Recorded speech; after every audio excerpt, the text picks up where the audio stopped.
Seja bem-vindo ao canal Informação Cristã. Antes de continuar, deixe um like e inscreva-se no canal para continuar recebendo novos vídeos. Muito obrigado e que Deus te abençoe.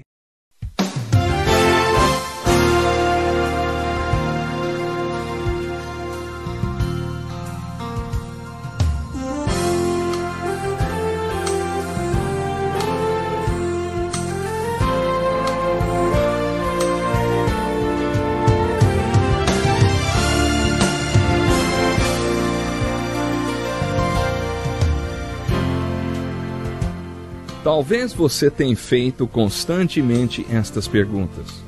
Onde posso encontrar refúgio num mundo cheio de conflitos? Ou, como e onde posso encontrar força para vencer nesse mundo que oferece tantas derrotas? Acompanhe agora com o pastor Edson Bruno mais um programa Encontro com a Palavra.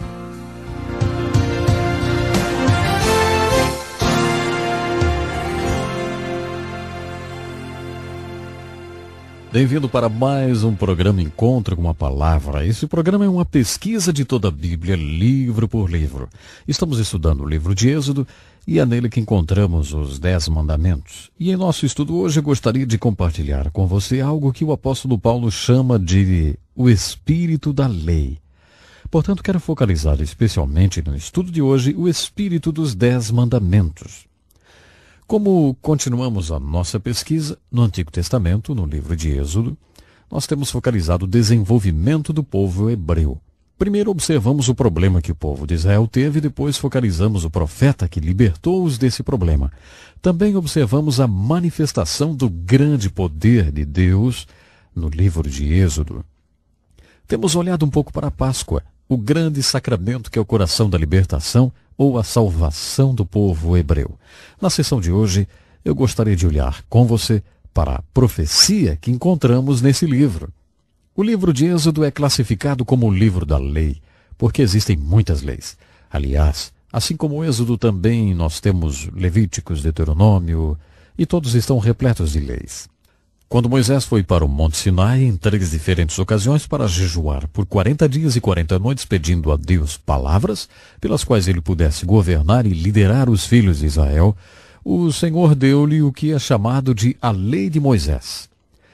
E esta lei é também chamada de a Lei de Deus. A Lei de Moisés está acima de 500 leis, portanto existem mais de 500 mandamentos no livro da lei, ou nos 5 primeiros livros da Bíblia. E você sabia que essas 500 leis são resumidas nos 10 mandamentos? Exatamente. Mas antes de olharmos para os 10 mandamentos, eu gostaria de compartilhar com você um pouco da perspectiva do Novo Testamento com relação à lei de Deus. No Novo Testamento encontramos Jesus tendo uma filosofia especial sobre a questão dos assuntos legais. Podemos observar isso, por exemplo, na diferença entre Jesus, os fariseus, os saduceus e os escribas, que eram os líderes judeus nos seus dias, quando a lei estava influenciando algo específico. Observamos que Jesus sabia que a lei havia nascido no coração, através do amor de Deus. Jesus sabia muito bem que Deus havia nos dado a lei por causa do seu amor.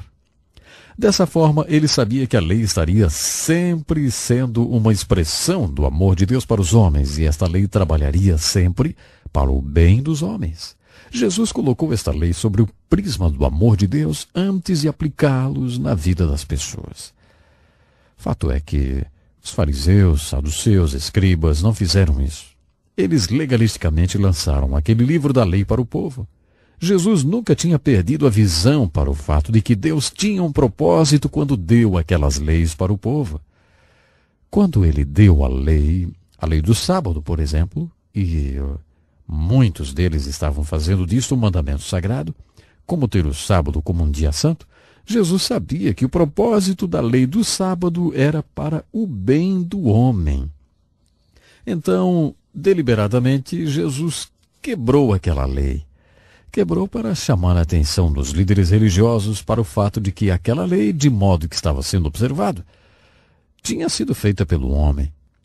Se você não fizer assim como Jesus fez, você pode devastar vidas de pessoas, lançando legalisticamente a Bíblia Sagrada a eles.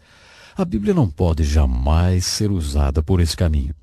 O apóstolo Paulo descreveu essa mesma coisa quando ele disse na segunda carta aos Coríntios, capítulo 3, verso 6, que a letra da lei mata, mas o Espírito vivifica. A letra da lei, sendo lançada de uma forma legalista para a vida das pessoas, esta pode matar, mas o Espírito da lei pode dar vida. Eu gostaria agora de caminhar para os 10 mandamentos muito rapidamente. Esses 10 mandamentos resumem centenas de mandamentos, então se nós considerarmos o espírito desses 10 mandamentos, estaremos conseguindo, sim, o espírito de centenas de mandamentos. Os 10 mandamentos, como você deve saber, são as 2 tábuas da lei. Em uma tábua estavam 4 mandamentos. Aqueles 4 mandamentos são sobre o nosso relacionamento com Deus. Podemos chamar isso de relacionamento vertical da vida, que é sempre o primeiro. Então, na primeira tábua estavam os 4 primeiros mandamentos que governam nosso relacionamento com Deus. Não terás outros deuses diante de mim, não farás para ti imagem de escultura, não tomarás o nome do Senhor teu Deus em vão e lembra-te do dia do sábado, para o santificar. Estes 4 mandamentos são o nosso relacionamento vertical, ou o nosso relacionamento com Deus. A segunda tábua contém 6 mandamentos, e estes são os mandamentos que devem reger o nosso relacionamento com as pessoas. Chamamos esses 6 mandamentos de os mandamentos horizontais, porque eles governam o relacionamento horizontal do homem. Mais tarde, Jesus resumiu todos os mandamentos em Mateus, capítulo 22, verso 35 a 40, quando um advogado inteligente perguntou-lhe: Mestre, de todas aquelas leis de Moisés, qual é a maior? E Jesus disse: amar a Deus com todo o teu entendimento e amar ao próximo como a ti mesmo. Quando Jesus disse isto, ele resumiu todos os mandamentos e as 2 tábuas da lei. Se você ama a Deus com todo o seu entendimento, você manterá os 4 mandamentos que dirigem o seu relacionamento com Deus. Se você ama seu próximo como a você mesmo, então você manterá os 6 mandamentos que dirigem o seu relacionamento com seu próximo. Lembre-se, se estamos indo através dos 10 mandamentos e vendo seu espírito, então estaremos vendo o espírito de centenas de mandamentos. O primeiro mandamento, na primeira tábua da lei, era: não terás outros deuses diante de mim. Ou não terás outro Deus diante de mim. Alguém tem dito que a mensagem da Bíblia pode ser sintetizada em 2 palavras: Deus primeiro. É isto que o primeiro mandamento está realmente dizendo. Deus primeiro. Se Deus for qualquer coisa, então Deus é tudo. E até você ver Deus como tudo, você não tem visto Deus como qualquer coisa. O segundo mandamento proíbe-nos de fazer qualquer tipo de imagem de escultura, nem alguma semelhança do que há em cima nos céus ou na terra, que seja como imagem de Deus. A aplicação literal disso é exatamente idolatria. Esse mandamento está claramente proibindo a idolatria. O espírito desta lei, porém, é alguma coisa do tipo: Deus é espírito. Isto supõe que vamos até Deus pela fé. Sendo Deus um espírito, objeto de nossa fé é ir pelo que não se pode ver. Este é o caminho que Deus quer. Ele nos quer indo até Ele pela fé. Por isso, se tentarmos fazer alguma coisa material e dissermos que isto representa Deus, estaremos negando o fato de que Deus é espírito. Estaremos eliminando a necessidade da fé se fizermos Deus como algo visível. Acredito que esse é o espírito do segundo mandamento. Deus é espírito e Ele quer que nos acheguemos a Ele pela fé. Portanto, não poderemos eliminar ou violar o conceito de que Deus é espírito fazendo alguma coisa tangível, como um ídolo. O terceiro mandamento é que não podemos tomar o nome de Deus em vão ou sem um propósito. O espírito ou a essência desse mandamento é isso: nenhuma vez você falará o nome de Deus em vão, especialmente quando o adorar. Isso não aplicando como profanação, embora possa se aplicar. Então, quando você falar o nome de Deus, até na adoração, deverá lembrar que Deus é um Deus de propósito e ordem. O propósito e ordem de Deus é tão grande que Ele não quer que você fale seu nome sem atenção ou sem propósito. Quando viemos para a segunda tábua da lei e chegamos para os mandamentos que fazem o nosso relacionamento horizontal ou o nosso relacionamento com as pessoas em nossa vida. O primeiro, é claro, se aplica aos nossos pais. No curso normal das coisas, essas são as primeiras pessoas que você vai se relacionar. Então o mandamento é bem claro: honra teu pai e a tua mãe. É interessante como na cultura judaica ainda se observa este mandamento e os benefícios são inúmeros. A cultura chinesa, pelo menos no passado, teve grande benefício por observar esse princípio. Os chineses ensinaram seus filhos a não somente respeitar seus pais, mas a venerá-los.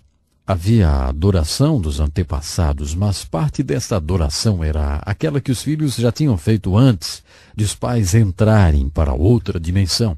Eles realmente respeitavam a idade e a sabedoria produzida por aquela idade. E isso produziu um tremendo benefício social para a cultura chinesa, ao ponto de ainda hoje eles não terem um tribunal juvenil comparado com outras culturas.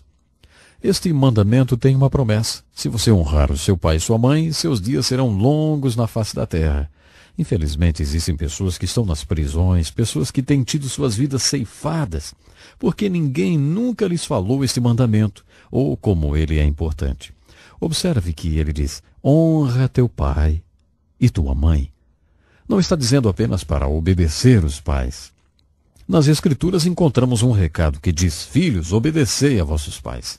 Quando você é uma criança, você obedece. O mandamento da lei está falando com adultos que devem honrar e respeitar seu pai e sua mãe. Eles sempre serão seu pai e mãe, e você deverá respeitá-los e honrá-los. Você não terá que obedecê-los quando se tornar um adulto, mas você sempre terá que honrá-los e respeitá-los também. Uma importante razão pela qual você deverá honrar e respeitar seu pai e sua mãe é que você estará mostrando para seus próprios filhos como eles deverão pensar sobre isso, para também honrarem e respeitarem vocês. Eu ouvi uma vez sobre uma família de fazendeiros nos tempos dos carros de 2 rodas puxadas por cavalos. O pai falou para o seu filho adolescente: suba no sótão, meu filho, e pegue lá aquele cobertor grosso e grande, porque vamos levar o seu bisavô para um asilo, e ele não deve passar frio durante a viagem. O adolescente foi ao sótão e ficou lá um longo tempo, não voltava mais. Quando ele voltou, o pai perguntou: escuta, por que é que você demorou tanto para voltar do sótão? O garoto respondeu: ah, pai, eu estava cortando o cobertor pela metade. E o pai perguntou: mas por que é que você fez isso? Por que cortou o cobertor pela metade? O garoto então disse: eu vou guardar a outra metade para usar para lhe cobrir quando eu lhe levar para o asilo dos velhos também. Eu não quero que você passe frio. Sabe, há muitos e muitos modos que esse mandamento beneficia quem o obedece. Honra teu pai e tua mãe. Bom, o nosso tempo já se foi. No nosso próximo estudo olharemos para os últimos 5 dos 10 mandamentos, que resumem centenas de mandamentos encontrados no livro da lei, o qual Jesus disse que pode ser resumido em 2. Qual é? Vocês devem amar a Deus acima de qualquer coisa e amar o seu próximo como a si mesmo. Bom, até o nosso próximo programa. Que lição importantíssima. Obrigado, pastor Edson Bruno. Prezado ouvinte, coloque em prática o que você ouviu aqui. Sem dúvida, sua vida será grandemente abençoada. Este é um estudo escrito pelo Dr. Dick Woodward, na voz do pastor Edson Bruno. Escreva-nos e solicite o material. Nosso endereço é Encontro com a Palavra, Caixa Postal 2011, CEP 89201-970, Joinville, Santa Catarina. Até o nosso próximo encontro com a palavra.